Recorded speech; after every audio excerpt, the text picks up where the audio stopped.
Il est 10 h ici à Paris. Bonjour à toutes et tous et bienvenue dans Parlons-en, votre rendez-vous avec l'info qui prend son temps. Voici le principal titre de ce début de semaine. Les Syriens entre liesse et inquiétude après la chute de Bachar el-Assad. Le dictateur déchu a fui pour la Russie après la prise du pouvoir par la coalition d'islamistes emmenée par HTC au terme d'une campagne militaire fulgurante. Leur chef est à Damas. La carte du Moyen-Orient se redessine sous nos yeux. La Syrie tourne une page de son histoire et nous allons bien sûr y consacrer ce rendez-vous d'infos. Nous prenons le temps d'analyser ensemble ce qui se joue en Syrie et dans la région, un pays qui enterre un demi-siècle de dictature sanguinaire, dont 13 ans d'une guerre civile qui a fait un demi-million de morts. Un pays morcelé où les islamistes qui ont pris Damas n'ont pas tout à fait convaincu à l'heure où l'on se parle de leurs intentions. Nous avons sur ce plateau trois des meilleurs spécialistes de la Syrie, Ziad Majed, Wassim Nasser et Jihad Yazigui. Bonjour messieurs, merci d'être là. On a beaucoup de choses à se dire, c'est parlons-en et c'est parti.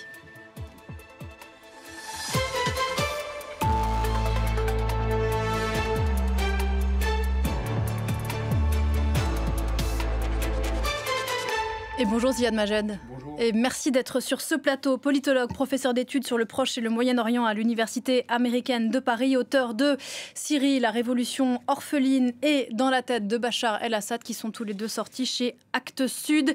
Bonjour Jihad Yazigui. Et merci d'être sur ce plateau. Vous êtes rédacteur en chef de Syria Report et chercheur associé à European Council of Foreign Relations. Et bonjour Wassim Nasr, vous êtes ici chez vous, chercheur et journaliste à France 24. Le jour d'après en Syrie, au lendemain de la prise de Damas par les rebelles islamistes, une journée qui a commencé ce lundi par un couvre-feu levé à 8 h heure locale, image de la capitale syrienne où c'est le calme qui règne pour le moment.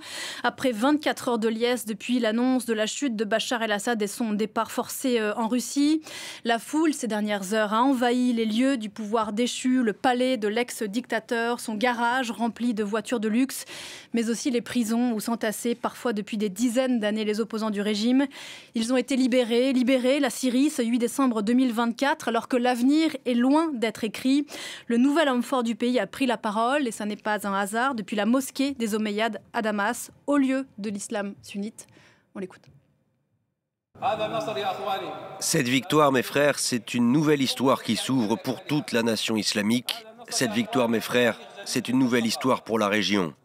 L'ancien président avait transformé la Syrie en un champ d'expansion des ambitions iraniennes. Il avait répandu le sectarisme. Abou Mohamed Al-Joulani, ex-djihadiste aujourd'hui à la tête de la formation rebelle la plus puissante de cette coalition hétéroclite qui a fait tomber le régime après une offensive fulgurante. Quelles sont leurs intentions? Avant d'en parler avec vous, on va en voir quelques images et on se retrouve juste après. À 42 ans, il se rêve en nouveau dirigeant de la Syrie.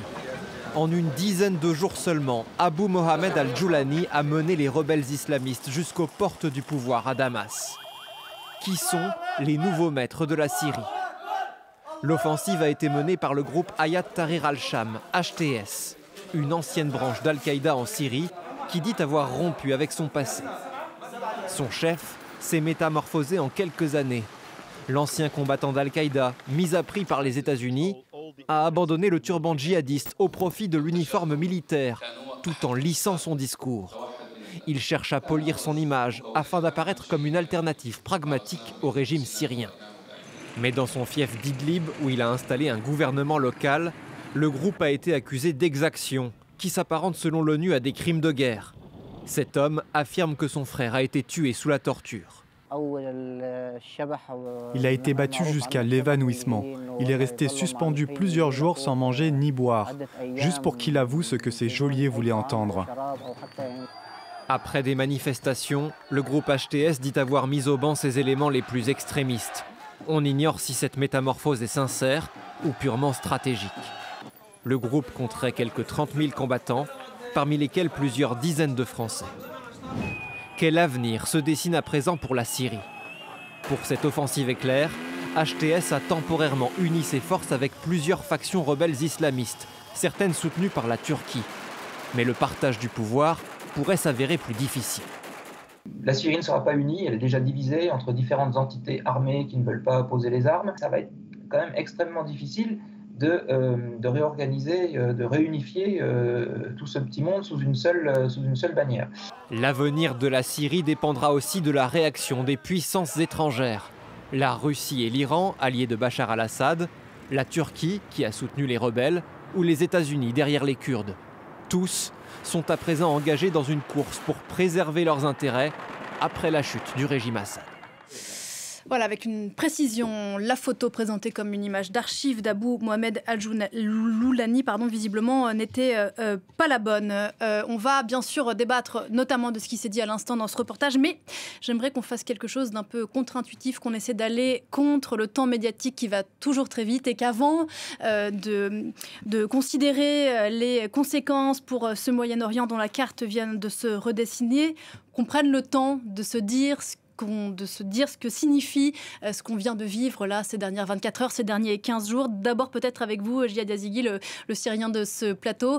Qu'est-ce que signifie ce qu'on vient de vivre et ce qui se passe aujourd'hui en Syrie pour vous, à titre personnel d'abord? D'abord, la première lueur d'espoir depuis de très très nombreuses années. Nous étions hier à la République avec beaucoup d'amis, avec Ziad Place de la aussi, Place de la République à Paris pour célébrer la fin de cette horrible dictature. Et le nombre de personnes que j'ai vues, je n'avais jamais vu autant de monde malgré la pluie et le froid depuis très longtemps. Je crois que je n'ai jamais vu autant de gens pleurer que ces dernières 24 heures. Pleurer de joie, pleurer d'un espoir retrouvé. Alors qu'il y a à peine 10 jours, on pensait que beaucoup d'entre nous ne rentreraient probablement jamais de leur vie en Syrie. Donc c'est d'abord un espoir, d'abord pour la première fois depuis très longtemps, le sentiment que quelque chose de positif peut arriver en Syrie. On sait qu'il y a beaucoup de défis qui nous attendent, on sait que ça va être compliqué, mais rien qu'à la vue d'ailleurs de la libération de prisonniers, d'enfants, vous avez vu les images d'enfants, d'hommes qui ont été souvent 10, 20, 30, 40 ans. Il y a un prisonnier libanais, ça faisait plus de 42 ans qu'il était en prison. Donc un énorme soulagement et enfin, après toutes ces années, un peu d'espoir. Yann Majed, vous avez beaucoup pleuré, vous aussi, ces dernières 40 Oui, heures? on a, je pense, tous et toutes pleuré à la fois de joie, de crainte, d'émotion. C'est une intensité rare à ce moment historique. 54 ans quand même de barbarie tombent et Assad, père et fils, qui avait transformé la Syrie en un royaume du silence, comme le disait le grand Riyad Turk, qui ont brisé des vies, qui ont volé des décennies à des millions de gens. Il faut juste rappeler qu'en Syrie, il y a eu des dizaines de milliers de prisonniers politiques, avec parfois des moyennes de détention qui peuvent aller jusqu'à 15 ans, 20 ans, 25 ans. Donc si juste on essaye de faire cet exercice qui semble être mathématique, mais qui incarne le nombre d'années perdues par des personnes à cause d'une dictature, c'est un événement historique hier. On a tourné la page de tout cela. Et même au Liban, dans les camps de réfugiés palestiniens en Syrie comme au Liban, c'est également la fin d'un cauchemar que beaucoup de personnes ont vécu dans leur chair. On a pensé tous et toutes à nos amis qui sont assassinés. Et donc, et à tout, à des années et des années aussi de travail et d'acharnement même, pour que enfin le peuple syrien puisse espérer de marcher la tête haute comme il le mérite. On entend votre émotion ce matin, Ziad Majed. Wassim, on l'a évoqué, parmi les images les plus fortes de ces dernières 48 heures, il y a ces prisons et notamment cette prison, l'une des pires prisons du monde, prison de Saïnaya, dont les cellules sont encore, à l'heure où l'on se parle, en train d'être ouvertes. Alors on parle, il y a des cellules qui sont encore inaccessibles, et ce qui est juste inimaginable. Moi, j'ai vu les images, elles sont publiques, je ne sais pas si on les a. C'est que ceux qui sont rentrés dans la prison, ils regardaient les cellules, parce que dans chaque cellule, il y a une caméra, mais ils n'arrivaient pas à localiser toutes les cellules. Donc, vous imaginez... Certaines sont sous terre, c'est ça que ça veut dire? 3 étages sous terre, la prison rouge de Saïnaya. Vous imaginez la charge émotionnelle des gens qui se dirigent vers cette prison et qui creusent avec leurs mains, alors que certains se demandent encore, faut-il aider les casques blancs à creuser? Voilà, donc il faut les aider. Il faut aider ces gens-là, et pas que. Il faut les aider, et il faut aussi récolter les preuves de ce qui s'est passé dans ces prisons depuis 54 ans. On parle de la prison de Saïd Naya, c'est une prison où c'est pas que la Syrie en fait, c'est la région. Il y a des Libanais, des Palestiniens, des Irakiens, toutes les nationalités de la région qui ont disparu dans ces prisons. Et quand on dit, Ziad rappelait ce Libanais qui a été pour le coup trouvé dans la prison de Hama, qui a été arrêté à 17 ans sur un checkpoint dans le Nord-Liban en 1985. 82. Et quand il parle, il donne son nom, ses parents entendent et on dit, on l'a retrouvé. Il ne savait même pas s'il était vivant ou pas. Donc c'est ça aussi ce qui s'y passait. Et c'est un peu inimaginable, quoi, parce qu'on parle beaucoup de géopolitique et de tout le reste, etc. Mais au début, c'est ça aussi. Au début, ce sont ces prisons. Et dernière chose par rapport aux prisons, beaucoup disent que oui, mais c'était peut-être des criminels, c'était peut-être des djihadistes. Dans les prisons, on commençait par les communistes, les trotskistes, au début du règne d'Assad père, et on terminait peut-être avec les djihadistes et les frères musulmans. Il y avait de tout. Il y avait juste des gens qui n'étaient pas d'accord avec le chef des renseignements du coin. Il y avait des gens qui étaient là par accident. Il y a des gens qui ont disparu sur des checkpoints pour des broutilles, pour un paquet de clopes. Il y a des enfants. Il y a des enfants qui sont nés de viols. Donc c'est ça aussi. C'est là où où le travail doit commencer. On dit beaucoup quelle est la responsabilité de Bachar al-Assad, il est en Russie, etc. C'est pas que sa responsabilité, c'est tout un système. Ça veut dire, là on parle de Saïd Naya, mais il y a eu des tonnes de vidéos depuis 48 heures. On dirait qu'il y a autant de prisons que de villages ou de villes dans ce pays. Là, il y a une lutte contre le temps qui s'est amorcée depuis 48 heures. Il faut absolument tout collecter, tout conserver pour que, comme le disait Joe Biden, l'histoire juge à un moment ce qui s'est passé en Syrie depuis 54 ans. Oui, c'est vrai, même si que ce soit Joe Biden ou les autres savent très très bien. C'est sa responsabilité. Évidemment, maintenant dire que on découvre, documenter tout, mais des organisations de droits de l'homme, qu'elles soient syriennes ou internationales, ont depuis très longtemps documenté. Nous, beaucoup, enfin Ziad, Wassim, tous, nous avons beaucoup écrit toutes ces années. Tout le monde sait et savait ce qui se passait. Les pays européens menés par beaucoup de pays européens ont évidemment beaucoup aidé les Syriens, il faut pas l'oublier, mais on sait qu'aujourd'hui il y avait une tendance, il y a encore 10 jours, moi j'étais à Bruxelles à une réunion de pays donateurs de l'Union européenne, donateurs pour l'aide humanitaire en Syrie, qui avait commencé à changer de stratégie, tiré dans cette direction par l'Italie en particulier, qui depuis longtemps a des relations avec les services de renseignement syriens. Tous ces pays-là savaient, et Biden le sait. Donc, mais évidemment, le travail doit continuer à être fait. Tant mieux si la justice a finalement, la justice, en tout cas, on a réussi à se débarrasser de ce terrible criminel.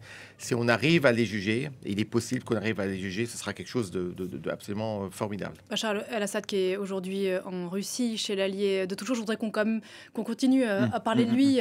On ne va pas enterrer ce qui s'est passé en 54 ans si vite que ça. Ironie de l'histoire, c'est un homme, faut-il le rappeler, qui n'était pas destiné à prendre le pouvoir. C'était son frère, mort dans un accident de voiture, qui devait le faire. Quel est le ressort, selon vous, Ziad Majed, du cynisme, de la cruauté que le fils a poussé plus loin? Oui, comme vous le dites, en fait, le père avait choisi le frère aîné, donc le fils aîné, pardon, le frère de Bachar, Bas el-Assad, qui était préparé déjà à la succession. Il est mort dans un accident de voiture et Bachar a été préparé très rapidement pour accéder au pouvoir.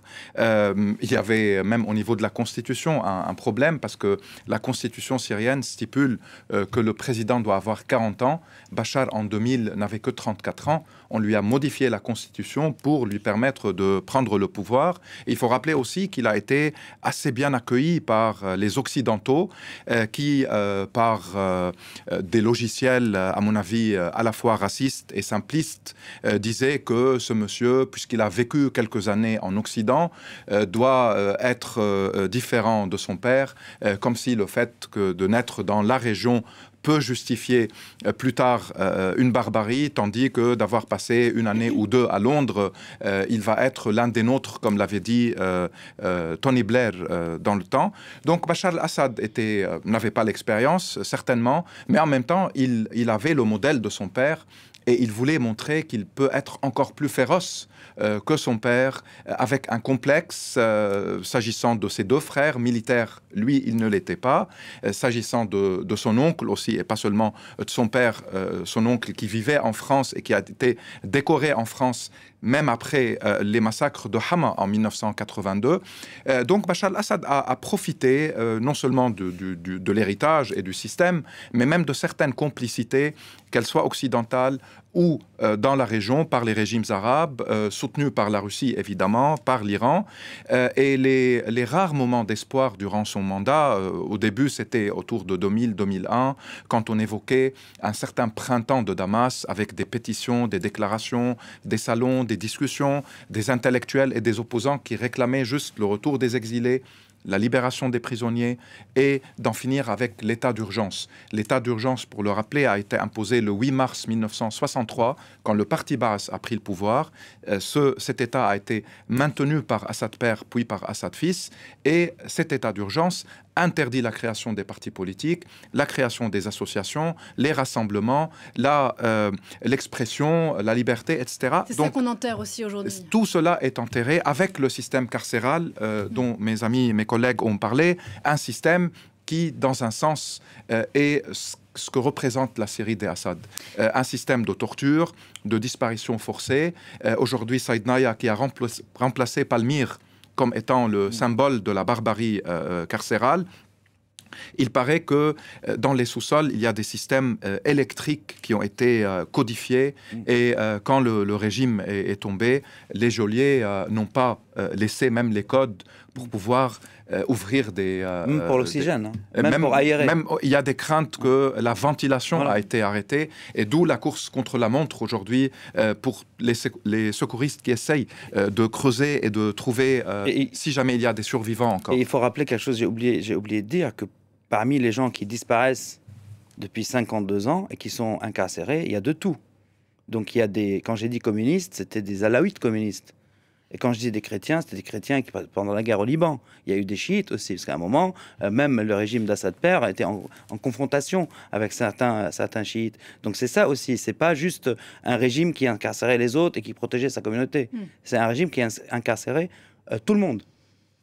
À quoi on pense ce matin, Jihad Yazigi? Est-ce qu'on pense aux gamins de Dera, printemps 2011, dont l'incarcération pour avoir écrit un tag sur un mur, ton tour viendra aussi, à toi docteur, parlant de Bachar el-Assad, a provoqué le début de la révolution, puis la répression? À quoi on pense ce matin? À qui on pense?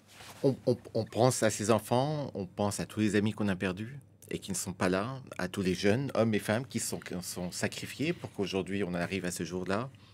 Mais je pense aussi avec beaucoup de fierté à ce qui s'est passé ces derniers jours, parce que malgré le fait que ce conflit soit probablement le plus internationalisé au monde, avec des troupes russes, iraniennes, turques, américaines, c'est les Syriens, en fin de compte, qui ont pris les affaires en main et qui ont débarrassé la Syrie de ce tyran. Un ami sur Facebook a écrit il y a quelques jours qu'il connaissait, qu'il avait beaucoup lu et beaucoup suivi beaucoup de révolutions, de soulèvements à travers le monde, et que partout, d'abord, on s'attaquait au palais présidentiel. Les opposants syriens, la première chose qu'ils ont fait, c'est aller ouvrir les prisons, avant même de s'attaquer au palais présidentiel. Et ça veut tout dire. Et quand HTSC, ou HTS en anglais, ont ouvert les prisons, on a beau dire qu'ils sont des islamistes, ils n'ont pas demandé aux gens qui étaient en prison s'ils étaient musulmans ou pas, s'ils étaient communistes, athées ou pas. Ils ont juste ouvert la porte et ils ont dit à tout le monde, vous sortez, vous êtes libres maintenant. Et ça, c'est absolument un moment absolument superbe.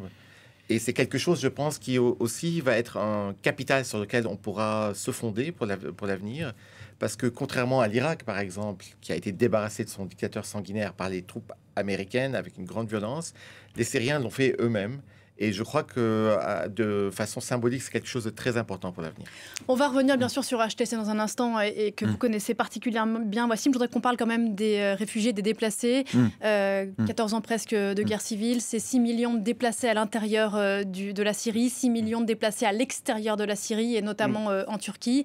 C'est l'espoir aussi, la promesse d'un retour possible. Alors je pense que même les chiffres ont dépassé les 6+6 avec le temps et la croissance démographique normale. On Liban, peut parler de 8 millions de réfugiés à l'extérieur et de 7 millions peut-être de déplacés internes, ce qui veut dire que plus de 50% de la population syrienne a été forcée de quitter ces lieux, de quitter le chez-soi, de quitter l'intimité, de quitter là où on vit, où on crée des amitiés, où on essaye de se projeter malgré la barbarie de la dictature. C'est vrai aussi que les réfugiés qui sont au Liban subissent le plus de difficultés, à la fois vu l'effondrement économique du Liban et puis la guerre meurtrière menée par Israël contre le Liban, et en plus le racisme du système politique libanais vis-à-vis de ces réfugiés. Aujourd'hui, leur espoir de pouvoir rentrer en Syrie est un grand espoir. Du côté de la Turquie, certainement le gouvernement turc qui est sous pression interne, mais qui sait aussi souvent établir un rapport avec les Européens où il va dire que le retour des réfugiés, c'est aussi pour protéger des Européens tout le temps terrorisés par l'idée que des étrangers arrivent chez eux. Donc vous voulez qu'ils rentrent en Syrie, on doit reconstruire une certaine infrastructure, notamment dans le nord. Donc certainement la question des réfugiés va être aujourd'hui très importante. La question des déplacés internes qui ont maintenant la liberté de mobilité dans une grande partie de la Syrie va devenir une priorité. Je voudrais juste ajouter à ce que disait Jihad Yazigi s'agissant de la destruction des murs des prisons comme le premier acte libérateur de ce que représentait la dictature assadienne. Il faut peut-être ajouter aussi la destruction des statues. C'est peut-être le pays où il y a le plus de statues de Hafez al-Assad et de Bachar al-Assad, donc d'un président et d'un ancien et de son fils.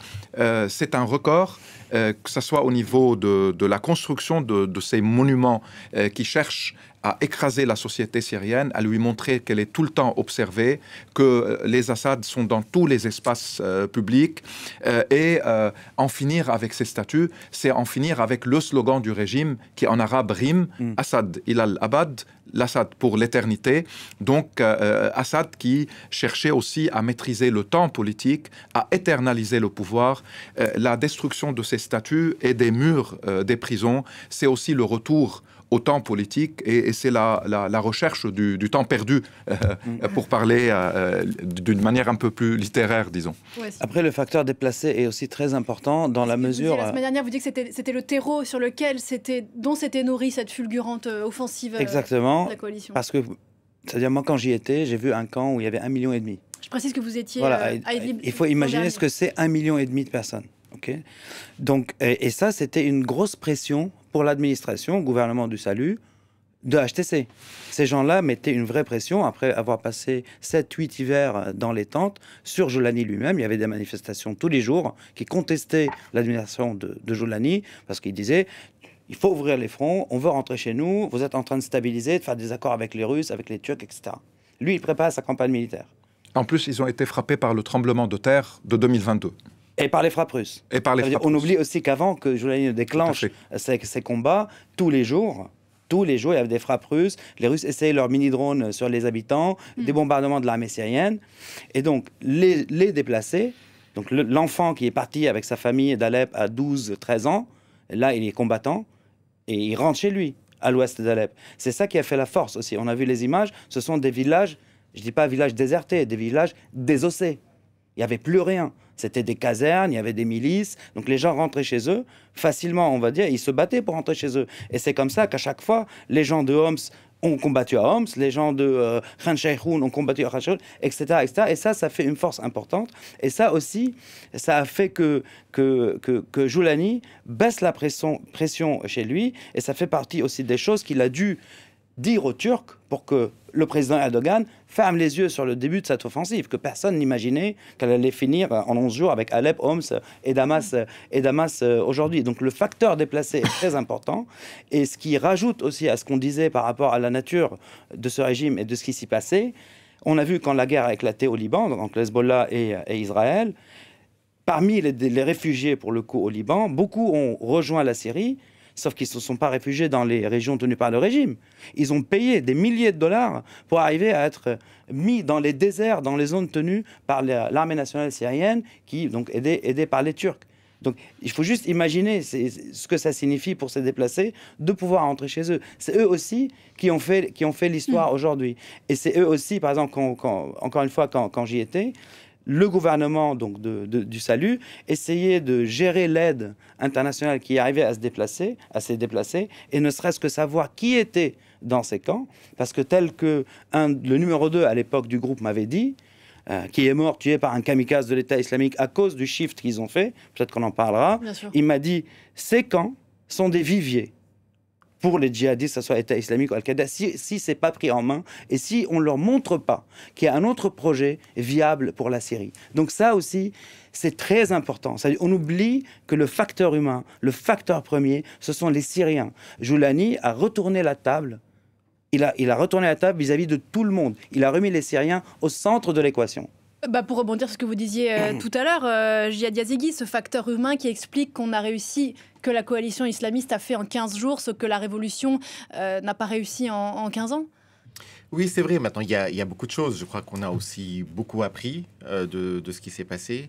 Je crois qu'il ne faut pas aussi négliger l'importance de Joulani en tant que personnage public. Et politique. Et politique, absolument. En fait, c'est la première fois en 54 ans. C'est un Syrien, hein. C'est un Syrien du Sud, de Daraa. Et c'est assez symbolique d'ailleurs, parce que c'est là-bas que la révolution syrienne a commencé.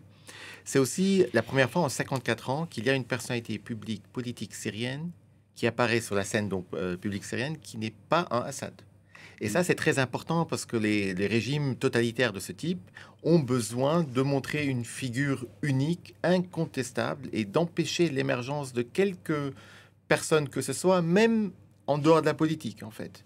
Et psychologiquement, dans la psychologie collective des Syriens, ce n'est pas quelque chose de négligeable d'avoir une personne du type de Joulani qui n'est pas un Assad, qui émerge, qui se montre être grand stratège, grand tacticien, très bon communicant, très bon politique. Évidemment, on n'oublie pas l'idéologie de l'organisation, et ça ne veut pas dire qu'on va avoir aussi beaucoup de problèmes, mais pour l'instant, tout le monde est assez surpris par la qualité la relative bonne façon dont se déroulent les choses. On va marquer une courte pause et on va revenir bien sûr sur cette figure de Joulani dont on dit absolument tout et son contraire depuis une dizaine de jours, en tout cas vu d'ici en Europe, juste après la pause.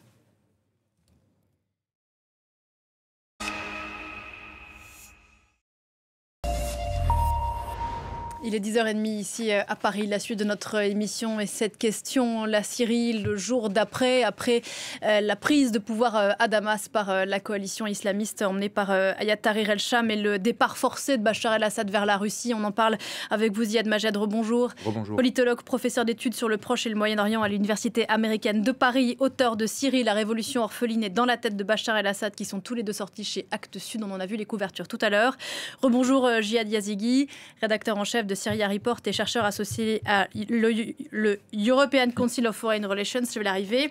Et bonjour Wassim Nasr, chercheur et journaliste à France 24. Juste avant la pause, on évoquait la figure de ce moment d'histoire qu'on a entendu tout à l'heure, et on va peut-être dire un mot du lieu d'où il s'est exprimé hier à Damas, la mosquée des Omeyyades. Abou Mohamed al-Joulani, ex-djihadiste, aujourd'hui donc à la tête de la faction la plus importante de cette coalition islamiste qui a pris le pouvoir à Damas, Ayat Tahrir el-Sham. Avant de vous entendre, Wassim, parce que vous le connaissez, vous l'avez rencontré l'an dernier à Idlib, on le disait au début de l'émission, ce qui s'est passé ces dernières 48 heures ou ces derniers 15 jours suscite à la fois liesse et inquiétude. Est-ce que l'inquiétude est liée justement à ce que cette figure publique, ce qu'elle ne dit pas, ce qu'elle ne dit peut-être pas de ses intentions?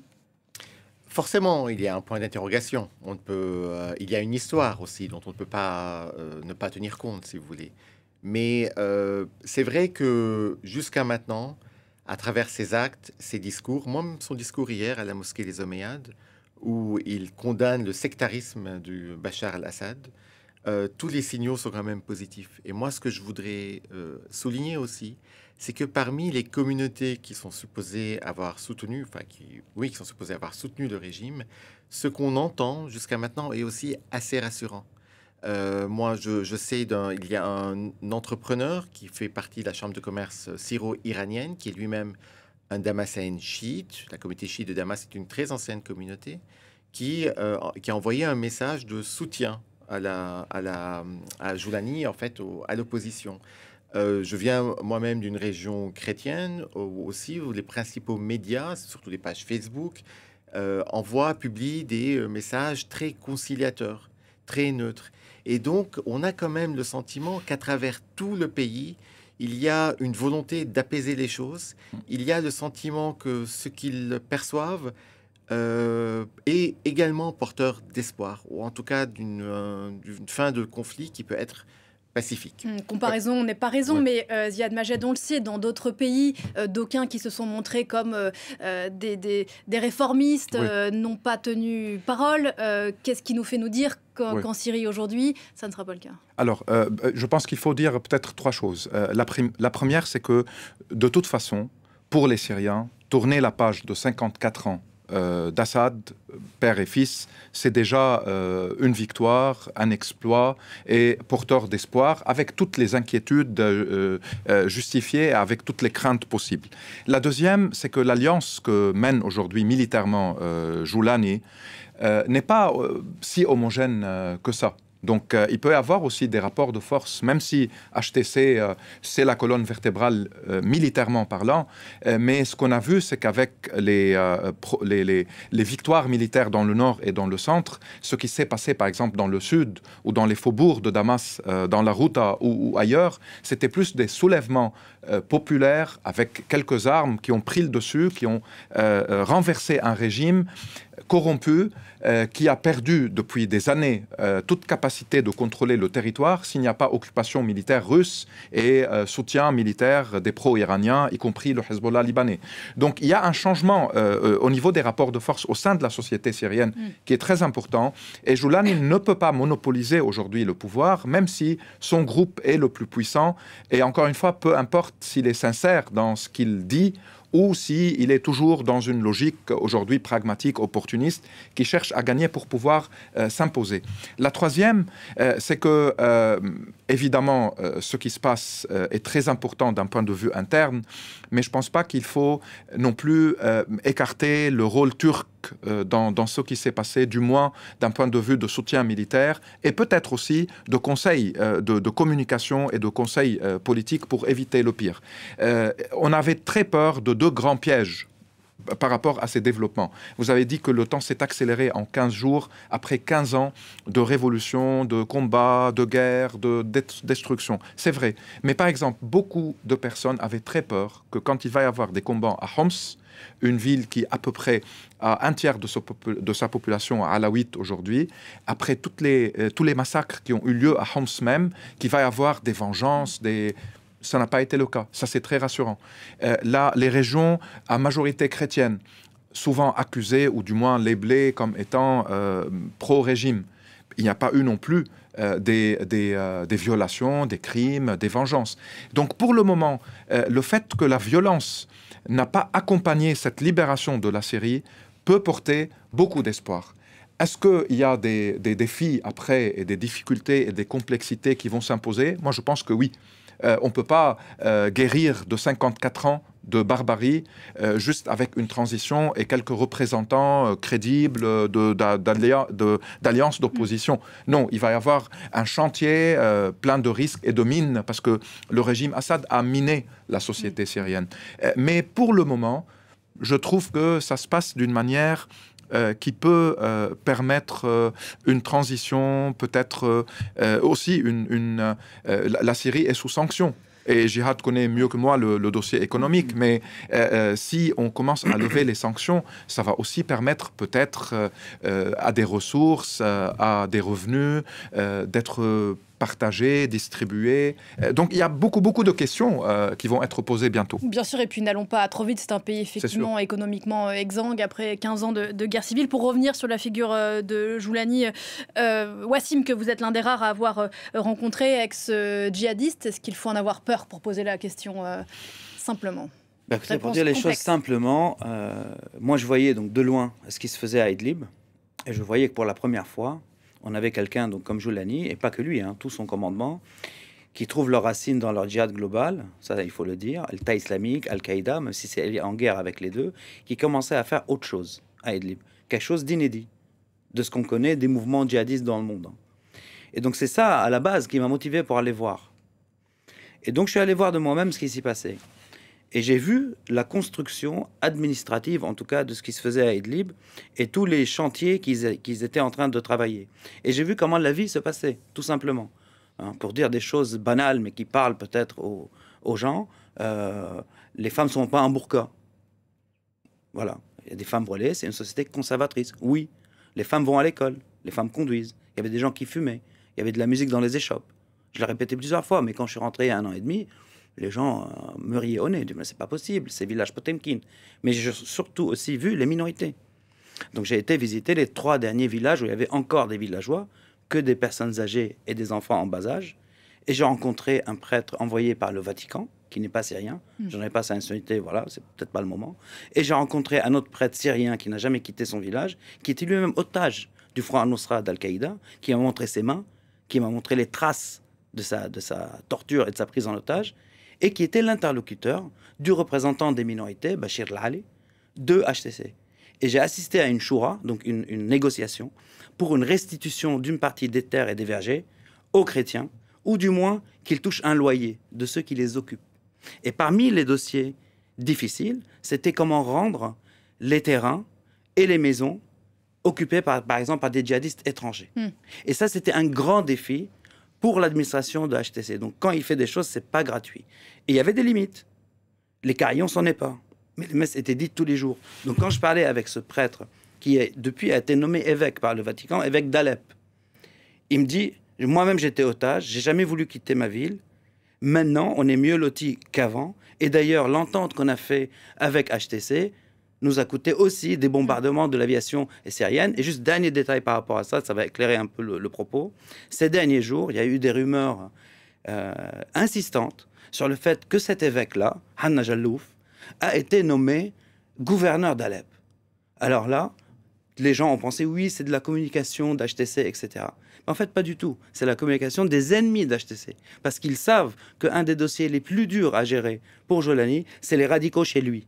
Donc en disant qu'il a nommé un chrétien juste après la prise de la ville d'Alep comme gouverneur, les adversaires ou les ennemis de Jolani espéraient créer des remous et des exactions contre les chrétiens dans la ville. Ça n'a pas eu lieu. Quelle promesse Jolani fait aux Syriens aujourd'hui? En réalité, elle est là, la question. Que leur a-t-il promis? Qu'est-ce qu'il promet pour son pays? Avant de promettre, il a réalisé en fait les promesses qu'il avait faites avant, c'est-à-dire de débarrasser le pays de Bachar al-Assad. Quand il le disait il y a 1 semaine ou 10 jours, tout le monde se disait, et nous compris, enfin je parle de moi en tout cas, je ne le voyais pas arriver aussi rapidement à Damas. Quand dans son discours d'hier, il parle de dictature, de sectarisme, c'est pour dire donc qu'il veut dépasser ça. Mais c'est vrai qu'il n'a pas parlé de son projet pour le jour d'après. Non, je pense que je ne sais même pas s'il y a 10 jours, il réalisait qu'il serait à Damas. Je pense qu'il ne réalisait pas non plus. Oui, j'ai beaucoup de doutes sur le fait. D'ailleurs, les services de renseignement, y compris israéliens, non plus, personne n'imaginait. En tout cas, il y a un an, je discutais avec lui un sujet particulier sur le fait est-ce qu'il va négocier de faire reculer ses combattants derrière la M4. Donc c'est une autoroute sur laquelle Russes et Turcs patrouillaient ensemble. Et je lui dis, est-ce que vraiment vous allez reculer, avoir autre chose de la part des Turcs, etc. Et il m'a dit très clairement, il m'a dit pas du tout. Pour nous, il n'y a que l'option militaire qui vaille. Et moi-même, j'y ai pas cru, vu les circonstances à Idlib il y a 1 an. Donc finalement, il a fait, mais après on va voir quelle construction politique il va devoir faire avec les autres. Et quelque chose de très important, Ziad a parlé du Sud. Il faut rappeler quand même que le premier soulèvement banlieue de Damas, c'est à Jarmana, c'est les Druzes qui l'ont fait. Et Jolani a établi des canaux avec les communautés druzes dans le sud et à Idlib a soutenu le soulèvement des Druzes. Donc ça aussi, cette mosaïque syrienne, il y travaille aussi. Oui, et c'est pas que de la communication. Alors, on n'oublie pas que la Syrie est un pays morcelé, qu'il y a les Kurdes, bien sûr, au nord. Ça va être une question très importante. Il est lui-même à la tête d'une coalition avec plusieurs groupes. Est-ce que tout le monde est derrière lui? Comment Non, moi je pense qu'il y a des divergences, mais encore une fois, il y a eu un rythme extrêmement rapide dans les combats et dans le changement de toute la configuration syrienne, que ça va prendre un peu de temps aussi pour digérer et pour voir comment, par exemple, ceux qui sont rentrés à Damas, en partie, ce ne sont pas seulement les islamistes de HTC ou la coalition du Nord, c'est des combattants de Daraa qu'on a vu, par exemple, sécuriser le Premier ministre et lui demander de quitter son siège pour aller à un hôtel et à partir de là-bas faire en partie la... auquel d'ailleurs on a tendu la main en disant exactement. Pour l'instant et je pense que il y a aussi une certaine maturité dans ce sens-là pour garder des technocrates, pour garder des bureaucrates.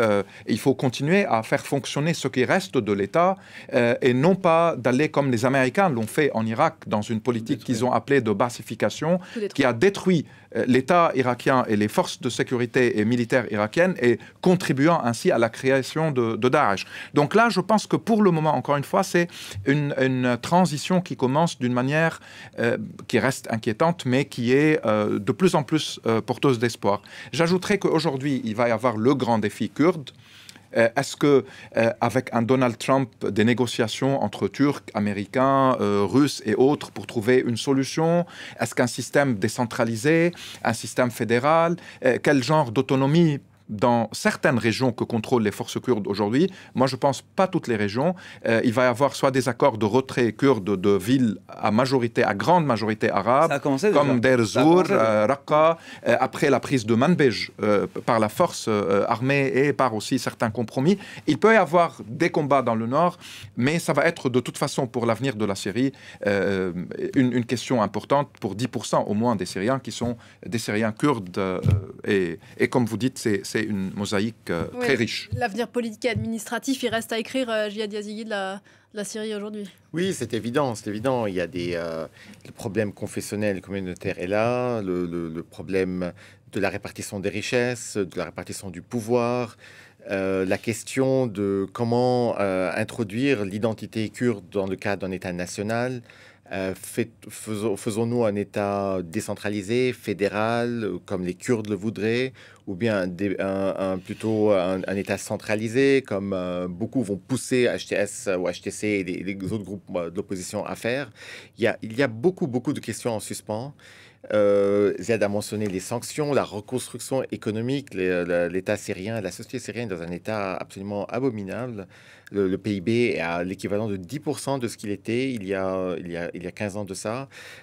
Comment gérer la question de la propriété? Ça va être une grande question parce que durant ces 13 ans, il y a beaucoup de gens qui ont acheté, vendu dans des régions en dehors du régime des terrains et confisqués, mais même des contrats d'achat qui n'ont pas été enregistrés dans le cadastre de l'État syrien.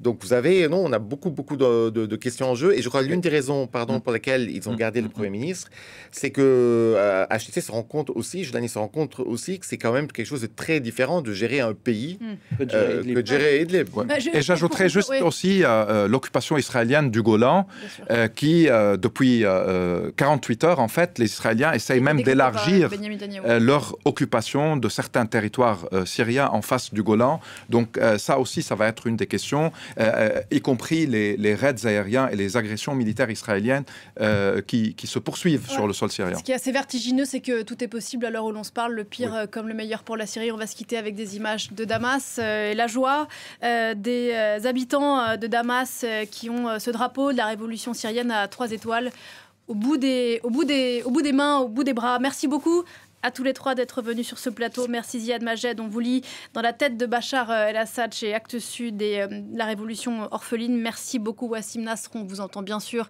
sur France 24, mais pas que. Merci beaucoup Jihad Yazigi. On vous lit dans Syria Report. On se quitte pendant un petit quart d'heure. C'est le grand format de Parlons-en et on se retrouve pour le journal de 11h.